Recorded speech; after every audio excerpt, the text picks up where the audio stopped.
आज की इस क्लास में मैं जोगेंद्र कुमार आप सभी का स्वागत करता हूं। आशा करता हूं कि आप घर पर ही होंगे, स्वस्थ होंगे। आज हम इस वीडियो में कक्षा 6 गणित अध्याय 5 प्रारंभिक आकारों को समझना की प्रश्नावली 5.3 के प्रश्नों को हल करेंगे।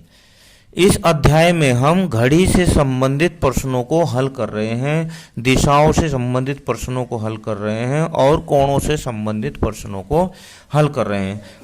इससे पहले हम वीडियो में काफ़ी चर्चा कर चुके हैं। आइए देखिए प्रश्न नंबर 1। निम्न को सुमेलित कीजिए, यानी कि मैच करना है। ये प्रश्न दिया है, इसमें हमें क्या करना है, मैच करना है। इधर दिए हैं इन्होंने ऋजु कोण, समकोण, न्यून कोण, अधिक कोण, प्रतिवर्ती कोण, और इधर दिया है 1/4 घूर्णन से कम, 1/2 घूर्णन से अधिक, 1/2 घूर्णन, 1/4 घूर्णन, 1/4 घूर्णन और 1/2 घूर्णन के बीच में। देखिए, हम घूर्णन के बारे में तो काफ़ी चर्चा कर चुके हैं, लेकिन अभी हमने विस्तार से चर्चा कोणों के बारे में नहीं की, इसलिए अब हम सबसे पहले कोणों के बारे में ही चर्चा करते हैं। अब देखो कोण, एंगल, अंग्रेजी में बोलते हैं इसे एंगल। जब दो किरणें किसी बिंदु पर मिलती है, जब दो किरणें किसी बिंदु पर मिलती है तो उनके बीच झुकाव को कोण कहते हैं। कोण बनाने वाली दो किरणें कोण की भुजाएं कहलाती हैं तथा जिस बिंदु पर मिलती हैं या झुकाव बनाती है वह शीर्ष कहलाता है। देखिए, अब ये दो किरणें हैं, एक किरण तो यह होगी, एक किरण यह होगी, बिंदु O पर मिल गई हैं, और जो इनके बीच का झुकाव है इसे कोण कहते हैं। और इसकी जो माप लेते हैं हम वह अंश में लेते हैं। कहाँ में लेते हैं? अंश में।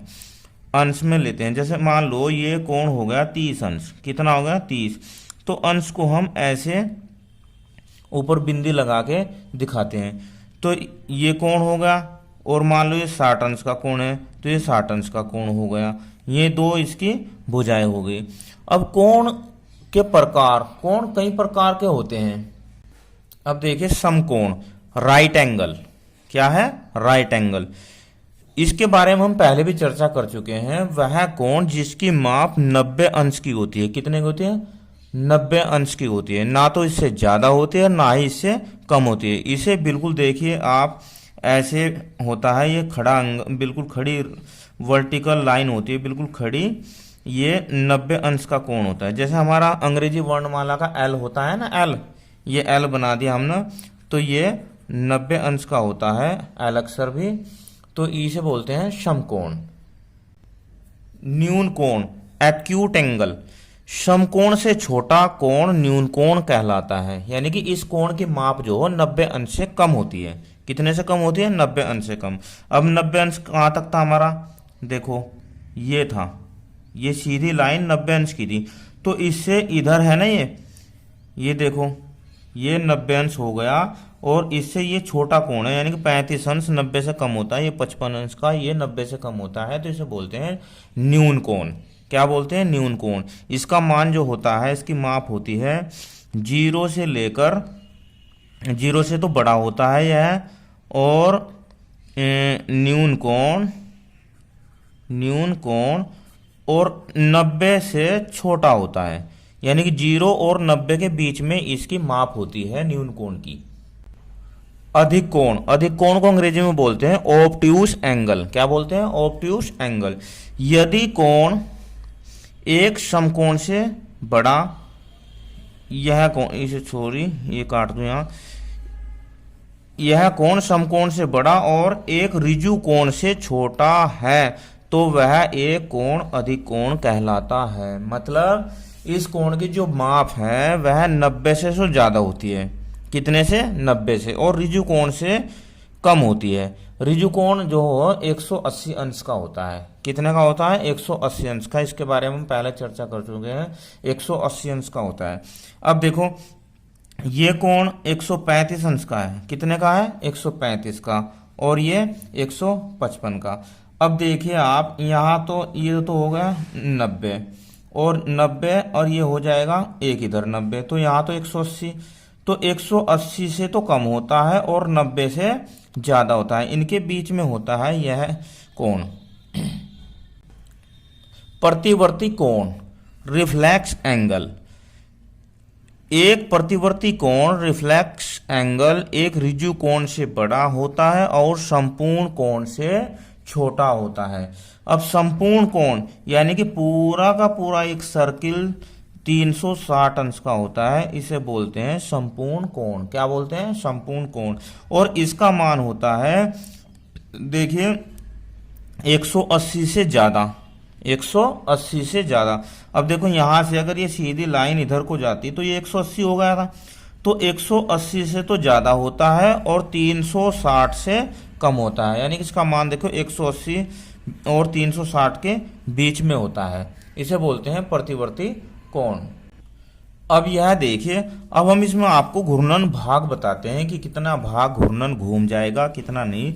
देखो ये एक संपूर्ण जो घूर्णन हो गया ये 360 अंश का, तो इसके जब हम 4 भाग करते हैं, 1/4 भाग ये हो गया, 1/4 ये हो गया, 1/4 ये हो गया, 1/4 ये हो गया। तो अगर यहां से यहां पर पहुंचता है तो 1/4 घूर्णन होगा। कितना होगा? 1/4 घूर्णन होगा। और ये कोण आपको कितना नजर आ रहा है? ये 90 अंश का नजर आ रहा है। कितने का आ रहा है? 90 अंश का। तो यानी कि अगर 90 अंश घूमेगा तो कितना हो जाएगा? 1/4 घूर्णन। कितना हो जाएगा? 1/4। और 90 अंश कितना होता है? समकोण। तो अगर एक समकोण घूमेगा तो 1/4 घूर्णन भाग घूमा जाएगा। अब ये देखिए 90 तो यहां तक हो गया और ये घुमा है पूरा कितना? 2 समकोण यानी कि ऋजु कोण। कितना घुमा है? ऋजु कोण। अब ऋजु कोण जब घूम गया तो 1/4 ये 1/4 ये पूरा कंप्लीट हो गया, 1/2 घूर्णन। कितना हो गया?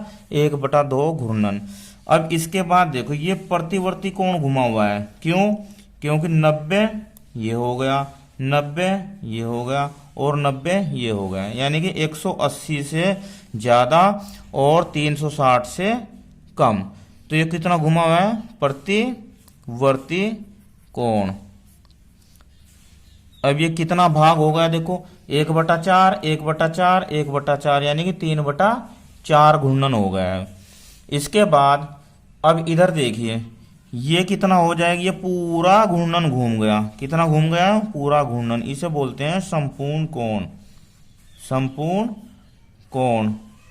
और एक घूर्णन, एक घूर्णन कितना होगा? ये एक घूर्णन हो गया पूरा। ठीक है। अब हम आपको आरए टेस्टर के बारे में बताते हैं। एक ये कागज है, इस कागज को आप पहले ऐसे मोड़ लो, उसके बाद इसे सेम ऐसे मोड़ लो।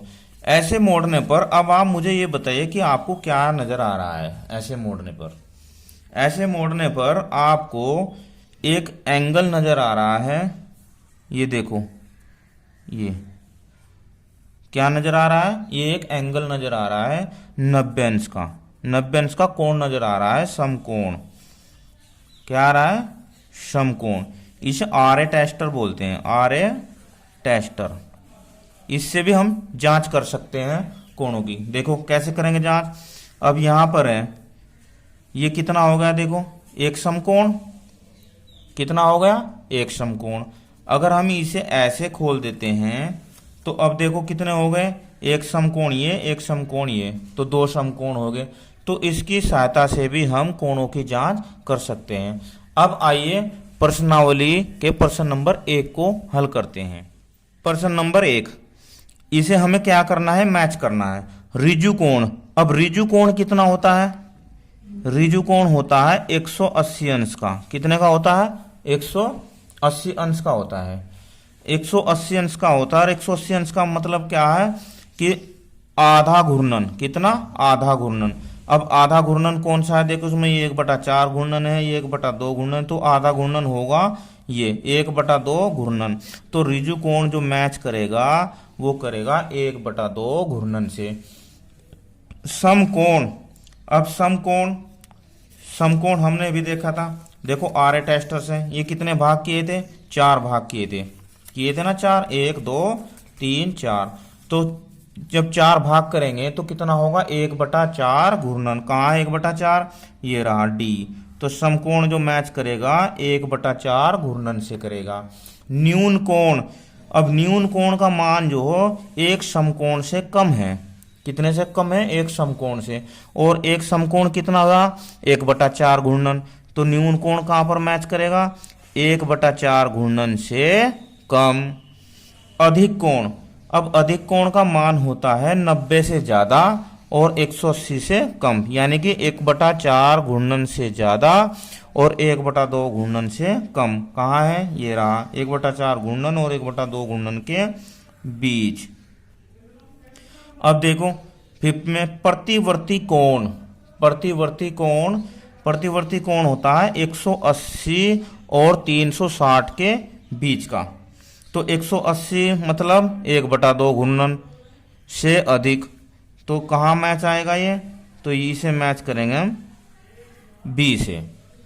इस प्रकार यह प्रश्न नंबर 1 हल हो गया। अब देखिए इसमें एफ भी दिया है। क्या दिया है, एफ, एक पूरा या संपूर्ण घूर्णन। देखो संपूर्ण घूर्णन इधर तो कोई नहीं दिया, संपूर्ण कोण नहीं दिया इधर।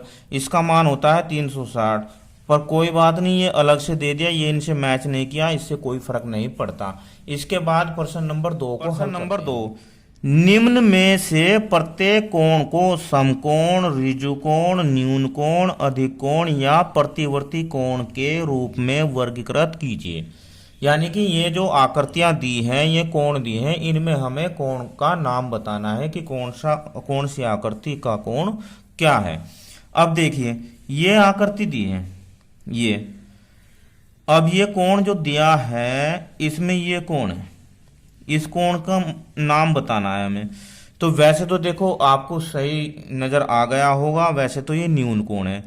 ये थोड़ा सा उल्टा किया हुआ है। अगर मैं इसे सीधा कर दूं, यानी कि ऐसे कर दूं, देखो ऐसे है ना, ये इधर को घुमा दिया हमने, तो अब देखो क्या होगा, यो न्यून कोण है ना। क्यों, क्योंकि अगर हम इसे आधार मानकर इसे सीधा करते हैं, क्या करते हैं, सीधा, तो यहाँ ये कोण 90 अंश हो जाएगा। ये कितना है, 90 अंश से कम है, 90 अंश से कम है।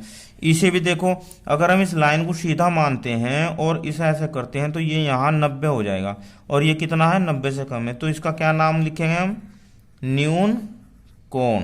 क्या नाम लिखेंगे, न्यून कोण। इसके बाद अब ये देखिए बी में देखो, बी का जो कोण है ये, इस कोण की माप बतानी है। अब आप ये देखो, अगर मैं इसे लाइन को सीधा कर देता हूं तो ये कितने अंश का हो जाएगा, 90 का, और इधर भी सीधा कर देता हूं तो ये पूरा कोण हो जाएगा 180 अंश का। और ये कोण किसके बीच में है, ये 90 और 180 के बीच में कोण है। तो 90 और 180 के बीच में कौन सा कोण होता है, अधिक कोण। कौन सा होता है, अधिक कोण। तो इसका नाम हो जाएगा अधिक कोण। अब देखो सी को, सी तो साफ स्पष्ट नजर आ रहा है, आप भी देख रहे हैं। कौन सा कोण है बताओ, ये है समकोण, है ना, समकोण, क्योंकि ये एक सीधी रेखा है और ये ऐसा कोण समकोण होता है 90 अंश का। अब सी के बाद डी पार्ट को देखते हैं। अब देखो डी में इधर का कोण नहीं बताना हमें, इधर का तो नहीं बताना, इधर का कोण बताना है। अब जब इधर का कोण बताना है तो देखो एक तो होगा ये 90 अंश का, होगा ना इधर 90 अंश का, और अगर इधर को भी देखते हैं तो एक 90 अंश का ये हो गया। और अब ये, तो ये सारा कंप्लीट कोण, ये कौन सा कोण हो जाएगा, देखो 90 90 90 270 अंश का हो जाएगा। और 270 अंश का जो होगा तो ये किसके बीच में आता है, ये 180 और 360 अंश के बीच में आ गया, 180 और 360 अंश के बीच में आ गया। तो इनके बीच में कौन सा कोण होता है बताओ, देखकर बताओ मुझे। इसे बोलते हैं प्रतिवर्ती कोण। क्या बोलते हैं, प्रतिवर्ती कोण।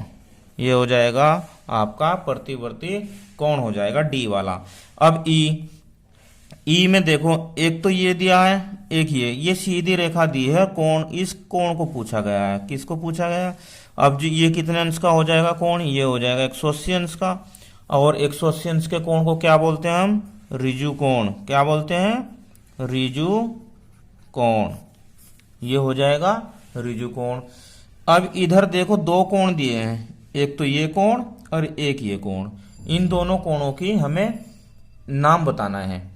अब देखो कौन से कोण हो सकते हैं, अगर हम यहाँ से देखते हैं, यहाँ से सीधा कर देते हैं तो ये कोण 90 अंश का, और ये कोण कितना 90 से छोटा, ये भी 90 अंश का, ये भी 90 से छोटा, तो ये दोनों कोण क्या हो जाएंगे, न्यून कोण हो जाएंगे। क्या हो जाएंगे, न्यून कोण हो जाएंगे, क्योंकि इनकी जो माप है वो 90 से कम है।